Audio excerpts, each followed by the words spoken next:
ಬಾರಿ ನಾನು ಅರ್ಧ ಮುಕ್ಕಾಲು ಗಂಟೆ ಮುಂಚೆ ಬರೋದಕ್ಕೆ ಏನೆಲ್ಲ ಪ್ರಯತ್ನ ಮಾಡಿದೆ. ಕಾರ್ಯಕರ್ತರು ಮತ್ತೊಂದಾಗಿ ಮೊದಲನೇ ಬಾರಿಗೆ ಇಲ್ಲಿ ಬಂದಾಗ ಲೇಟ್ ಆಯ್ತು.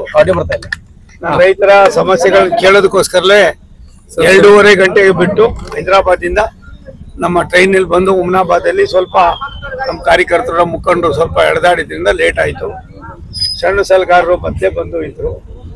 ನನಗೆ ತಿಳಿದ ಮಟ್ಟಿಗೆ ನಾನು ಕೂಡ ಸುಮಾರು 45-50 ವರ್ಷಗಳಲ್ಲಿ ರಾಜಕಾರಣ ಮಾಡಿದ್ದೀನಿ. ನಾನು ಹಳ್ಳಿಯಿಂದ ಬಂದನು, ಒಬ್ಬ ರೈತರ ಮಗ. ಯಾವ ಪ್ರದೇಶ ಮಳೆ ಇಲ್ಲದೆ ತತ್ತರಿಸ್ತಾ ಇದ್ರು ಅಂತ ಪ್ರದೇಶಗಳಲ್ಲಿ ಪ್ರಾಯಶಃ 400 ವರ್ಷಕ್ಕೂ ಮೇಲ್ಪಟ್ಟು ಆಗದೆ ಮಳೆ ಆಗಿದೆ ಅನ್ನೋದನ್ನ ಈ ಭಾಗದ ಜನ ಹೇಳ್ತಾ ಇದ್ದಾರೆ. ನಾನು ನಮ್ಮ ಸಂಬಂಧಪಟ್ಟ ಜಾಯಿಂಟ್ ಡೈರೆಕ್ಟರ್ ಅಗ್ರಿಕಲ್ಚರ್, ಡಿಡಿ ಅವರು, ಹಾರ್ಟಿಕಲ್ಚರ್ನವರು, ನಮ್ಮ ಜನಪ್ರಿಯ ಶಾಸಕರಾದ ಸಣ್ಣ ಸಲಗಾರರು ನನ್ನ ಮೊನ್ನೆ ಹೇಳ್ತಾ ಇದ್ರು ಯಾರು, ನಾನಲ್ಲಿ Sky Sunshine School, step towards better future. BK Traders, bicycle on EMI, gear without gear cycle. Contact for more details. Noble Public School, admissions are open. Elm से ही दोनों जहां में कामयाबी है. ಹುಮ್ನಾಬಾದ್ ನಲ್ಲಿ ಸುಮಾರು 4 ಅಡಿ 4.25 ಅಡಿ ನೀರಿತ್ತು, ತೊಗರಿ ಬೆಳೆ ಇದೆ. ಅಲ್ಲಿ ಅವರೇ ಸ್ವತಃ ಹೋಗಿ ನಿಂತುಕೊಂಡು ಇದಾಯ್ತು, ಹಾವು ಬಂದು ಅವ್ರಿಗೆ ಇದಾಯ್ತು, ಅದರಿಂದ ಇದಾಯ್ತು ಅಂತ ಹೇಳ್ತಾ ಇದ್ರು. ಇದೊಂದು ನೋವಿನ ಸಂಗತಿ. 1 ಲಕ್ಷ ಹೆಕ್ಟೇರ್ಗೂ ಮೇಲ್ಪಟ್ಟು ನೀರಾವರಿಯ ಇದು ಇವತ್ತು ರೈತರ ಭೂಮಿಯಲ್ಲಿ ಪ್ರಾಯಶಃ ಇವತ್ತು ಕೂಡ 3 ಅಡಿ 4 ಅಡಿ 2 ಅಡಿ ನೀರು ತುಂಬಿರೋದು ನಾವು ನೋಡ್ತಾ ಇದ್ದೀವಿ. ನಾನು ಕೂಡಲೇ ಸನ್ಮಾನ್ಯ ಮುಖ್ಯಮಂತ್ರಿಗಳು, ಮಹಾರಾಷ್ಟ್ರದ ಮುಖ್ಯಮಂತ್ರಿಗಳು ಫಡ್ನವೀಸ್ ಅವರು ಸ್ಥಳದಲ್ಲಿ ಹೋಗಿ ಕುಳಿತಿದ್ದಾರೆ. ನೀವೇನ್ ಮಾಡ್ತಾ ಇದ್ದೀರಿ ಅನ್ನೋದು ಯೋಚನೆ ಮಾಡಿ. ಕೇಂದ್ರ ಸರ್ಕಾರನ ಬರೀ ದೂಷಿಸೋದು ನಿಮ್ಮ ಕರ್ತವ್ಯ ಅಲ್ಲ. ದಯಮಾಡಿ ಅಲ್ಲಿ ಬಂದು ಸಂಬಂಧಪಟ್ಟವರಿಗೆ ಅಲ್ಲೇನು ಮಾಡಿದ್ದಾರೆ, ಯಾರ್ಯಾರು ಲಾಸ್ ಆಗಿದೆ ಅಂತ ಹೇಳ್ತಾರೆ ಎಲ್ಲರಿಗೂ ಕೂಡ ಕಾನೂನು ಚೌಕಟ್ಟಿನಲ್ಲಿ ಯಾವ ರೀತಿ ಪರಿಹಾರ ಕೊಡಬೇಕು ಕೊಡಿ ಅನ್ನೋ ಸೂಚನೆಯನ್ನ ತಕ್ಷಣವೇ ನೀಡಿದ್ದಾರೆ. ನಾನು ವಿನಂತಿ ಮಾಡ್ತೀನಿ, ರೈತ ಅವನಿಗೆ ಕಂಗಾಲಾಗಿದ್ದಾನೆ. ಏನು ವ್ಯವಸಾಯವನ್ನೇ ನಂಬ್ಕೊಂಡಿರ್ತಕ್ಕಂಥವ್ರು ಇದ್ದಾರೆ. ನನಗೆ ನಮ್ಮ ಶಾಸಕರು ಸನ್ಮಾನ್ಯ ಸಣ್ಣ ಸಲಗಾರರು, ನಮ್ಮ ಅಧ್ಯಕ್ಷರಾದ ಸೋಮನಾಥ್ ಅವರು, ಮತ್ತೆ ನಮ್ಮ ಮಾಜಿ ಲೋಕಸಭಾ ಸದಸ್ಯರಾದ ಉಮೇಶ್ ಜಾಧವ್ ಅವರು ಹೇಳ್ತಾ ಇದ್ರು, ಏನು ಉಳಿದಿಲ್ಲ, ತೊಗರಿ ಇಲ್ಲ, ಸೋಯಾ ಇಲ್ಲ, ಹೆಸರಿಲ್ಲ, ಉದ್ದಿಲ್ಲ, ಮುಂಗಾರು ಬೆಳೆ ಏನೇನಿತ್ತೋ ಇನ್ನೇನು ಕಟಾವು ಮಾಡ್ಬೇಕು ಅನ್ನೋ ಪರಿಸ್ಥಿತಿಯಲ್ಲಿ ಇಂಥ ಮಳೆ ಬತ್ತು.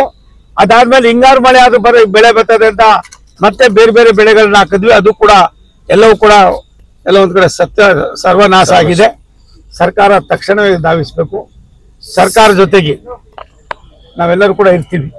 ಒಂದು ಭಾರತ ಸರ್ಕಾರ, ನಾನು ಸನ್ಮಾನ್ಯ ಶಿವರಾಜ್ ಸಿಂಗ್ ಚೌಹಾಣ್ ಅವರನ್ನ ನಾಳಿದ್ದು ಬೆಳಿಗ್ಗೆ ನಾನು ಡೆಲ್ಲಿಗೆ ಹೋಗ್ತಾ ಇದ್ದೇನೆ, ಭೇಟಿ ಮಾಡ್ತೀನಿ. ನಾನು ಕೂಡ ಒಂದು ಮನವಿ ಮಾಡ್ತೀನಿ, ದಯಮಾಡಿ ಒಂದು ಟೀಮ್ ಅನ್ನ ಕಳಿಸ್ಕೊಡಿ ಅಂತ ಅಂದ್ಬಿಟ್ಟು.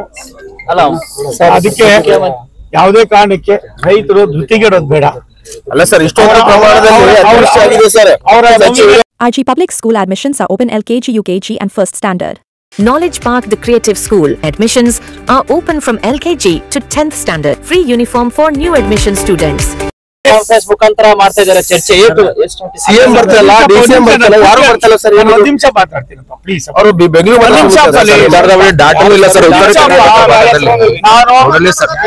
ಉತ್ತರ ಕರ್ನಾಟಕ ಭಾಗದಲ್ಲಿ ರೈತರಿಗೆ ವಿನಂತಿ ಮಾಡ್ತೀನಿ, ಭಾರತ ಸರ್ಕಾರ ನಾವೆಲ್ಲ ನಾನಿರ್ಬೋದು, ನಮ್ಮ ನಾಯಕರಾದ ಪ್ರಧಾನಮಂತ್ರಿ ನರೇಂದ್ರ ಮೋದಿ ಅವರು, ಶಿವರಾಜ್ ಸಿಂಗ್ ಚೌಹಾಣ್ ಅವರು, ನಮ್ಮ ಶಾಸಕರಾದ ಶರಣ ಸಲಗಾರರು, ನಾವೆಲ್ಲರೂ ನಿಮ್ಮ ಜೊತೆಯಲ್ಲಿ ಇರ್ತೀವಿ. ಯಾವುದೇ ಕಾರಣಕ್ಕೆ ಯಾವುದೇ ದುಡುಕಿ ನೀವೆಲ್ಲ ಒಂದ್ ಕಡೆ ನೋವನ್ನು ಅನುಭವಿಸ್ಬೇಡಿ. ಒಂದು ಈ ಸರ್ಕಾರ ಇಂಥ ಸಂದರ್ಭದಲ್ಲೂ ಕೂಡ ಧಾವಿಸ್ತೇ ಹೋದ್ರೆ ನಾವ್ ಏನ್ ಮಾಡ್ಬೇಕು, ಎತ್ ಮಾಡ್ಬೇಕು ಅನ್ನೋದನ್ನ ನಾನು ನಮ್ಮ ಮಂತ್ರಿಗಳ ಹತ್ರ ಮಾತಾಡ್ತೀನಿ, ನಮ್ಮ ಮುಖಂಡರ ಹತ್ರ ಮಾತಾಡ್ತೀನಿ. ಅದ್ರ ಜೊತೆಗೆ ನಾವು ನಿಮ್ಮ ರೈತರ ಜೊತೆ ನಾವು ಇರ್ತೀವಿ. ಯಾವುದೇ ಕಾರಣಕ್ಕೆ ಇದಕ್ಕೆ ಹೆದರ್ಕೊಳ್ಳೋಕ್ ಹೋಗ್ಬೇಡಿ ಸರ್. ವಿಶೇಷವಾಗಿ ಕಲಬುರಗಿ ಬೀದರ್ 2 ಕಡೆ ಸಾಕಷ್ಟು ಹಾನಿಯಾಗಿದೆ. ಮತ್ತೆ ಗಂಜಿ ಕೇಂದ್ರ, ಕಾಳಜಿ ಕೇಂದ್ರಗಳು ಕೂಡ ಇನ್ನ ಪ್ರಾರಂಭ ಮಾಡಿದೆ ಸರ್. 1 ನಿಮಿಷ ನೋಡ್ರಿ, ಮಾಡಬಾರ್ದು ಮಾಡಿದ್ರೆ ಆಗ್ಬಾರ್ದು ಆಗ್ತದೆ ಅನ್ನೋದಕ್ಕೆ ಯಾರೋ ಮಾಡಿದ ಪಾಪಕ್ಕೆ ರೈತರ ಭಾರತ ಸರ್ಕಾರ ಮಾಡೋ ಕೆಲಸನ, ಭಾರತ ಸರ್ಕಾರನ ನಾನೇನೋ ಕೊಸಿತೀನಿ ಅಂತ ಹೋಗಿ ಕುಳಿತುಕೊಂಡು ಇನ್ನೆಲ್ಲ ಮಾಡಿ ಒಬ್ಬರ ಮೇಲೆ ಒಬ್ಬರು ಕಟ್ಟಿ ಮಾಡಿ ಗೊಂದಲವನ್ನ ಸೃಷ್ಟಿ ಮಾಡಿದ್ದಾರೆ. ನಾನು ಅದು ಒಂದ್ ಕಡೆ ಆದ್ರೆ, ಇವತ್ತು ನನ್ನ ಕಳಕಳಿ ಮನವಿ ಏನಿವತ್ತು ರೈತರಿಗೆ ಇಷ್ಟೊಂದು ಲಕ್ಷಾಂತರ ಹೆಕ್ಟೇರು ಭೂಮಿ ನೀರಾಗಿ ಎಲ್ಲವಾಗಿ ಸತ್ಯನಾಶ ಆಗಿದೆ.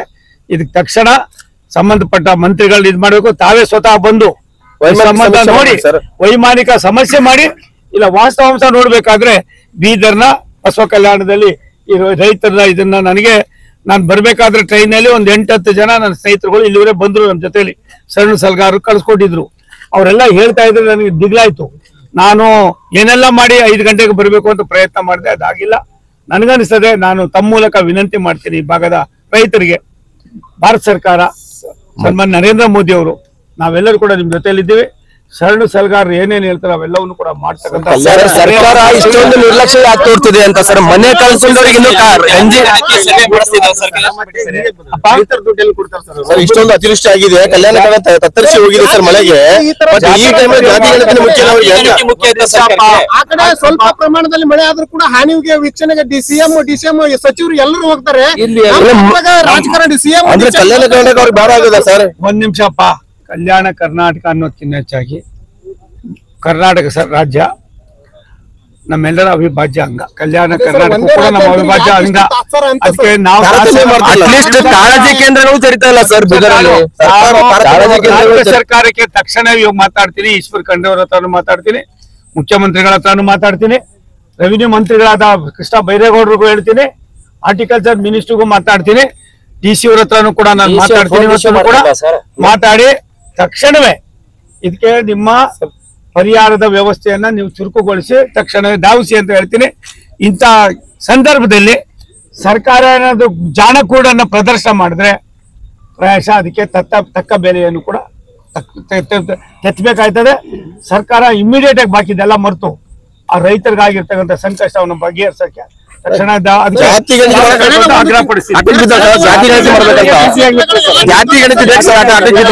ಸಂದರ್ಭದಲ್ಲಿ ಜಾತಿ ಗಣತಿ ಮುಖ್ಯ ಆಯ್ತಾ ಸರ್ಕಾರಕ್ಕೆ? ರೈತರ ಸಮೀಕ್ಷೆಗಿಂತ ಜಾತಿ GSTಗೂ ಈ ಪರಿಹಾರಕ್ಕೂ ಯಾರಾದ್ರೂ ಉಂಟೇನ್ರಿ? ಇಮಾಮ್ ಸಾಬಿಗೂ ಗೋಕಲಕ್ಷ್ಮಿಗೂ ಏನ್ ಸಂಬಂಧ ಅನ್ನೋದಾಯ್ತು? ಇದಲ್ಲ ರೀ, ಯಾವುದಕ್ಕೂ ಏನೇನು ಹಾಕ್ಬೇಡ್ರಿ. ಗ್ಯಾರಂಟಿಗೆ ಒಂದ್ ನಿಮಿಷ ತಾಳಪ್ಪ, ಇವ್ರಿಗೆ ಯಾರು ಅರ್ಜಿ ಹಾಕಿದ್ರೆ ಗ್ಯಾರಂಟಿ ಕೊಡಿ ಅಂತ ಅಂದ್ಬಿಟ್ಟು ನಮ್ದು ಆಮೇಲೆ ನಾನು ಆಮೇಲೆ ಚರ್ಚೆ ಮಾಡ್ತೀನಿ. ನನಗೆ ರೈತರಿಗಾಗಿರ್ತಕ್ಕಂಥ ಈ ನೋವೇನಿದೆ, ಈ ಸಂಕಷ್ಟ ಏನಿದೆ, 400 ವರ್ಷದಲ್ಲಿ ಆಗಿದೆ ಇವರಷ್ಟು ಮಳೆ ಇವತ್ತು ಬೀದರ್ ಜಿಲ್ಲೆಯಲ್ಲಿ ಬಸವ ಕಲ್ಯಾಣದಲ್ಲಿ ಆಗಿದೆ ಅಂದ್ರೆ ಎಲ್ಲ ಒಂದ್ ಕಡೆ ಯಾವ ರೀತಿ ಇದರ ವಿಪರ್ಯಾಸನೂ ಗೊತ್ತಿಲ್ಲ. ಇದನ್ನ ತಕ್ಷಣ ಸರ್ಕಾರ ಸ್ಪಂದಿಸಿ ನೋಡಪ್ಪ, ನಾನು ಭಾರತ ಸರ್ಕಾರ, ರೈಲ್ವೆ ಇಲಾಖೆ ಇರಬೇಕು, ಜಲಶಕ್ತಿ ಇರ್ಬೋದು, ಭಾರತ ಸರ್ಕಾರ ಇರ್ಬೋದು, ನಾವು ಇವತ್ತು ಬೇರೆ ಬೇರೆ ರಾಜ್ಯಗಳಿಗೆ ಹೋಗಿ ಕಲೀರಿ ಅಂತ 106 ಸಾರಿ ಈ ಮಂತ್ರಿಗಳಿಗೆ, ಮುಖ್ಯಮಂತ್ರಿಗಳಿಗೆ ಹೇಳ್ತಾನೆ ಇರ್ತೀನಿ. ನಾನು ಕೂಡ ಇಲ್ಲಿ 6-7 ಸಾರಿ ಮಂತ್ರಿ ಆಗಿದ್ದೆ ರೀ. ನಿಮ್ಮ ಮನೆ ಕಾರ್ಯಾಗ 1 ತಿಂಗಳು ಬರ್ರಯ್ಯ ನೀವು ಡೆಲ್ಲಿಗೆ.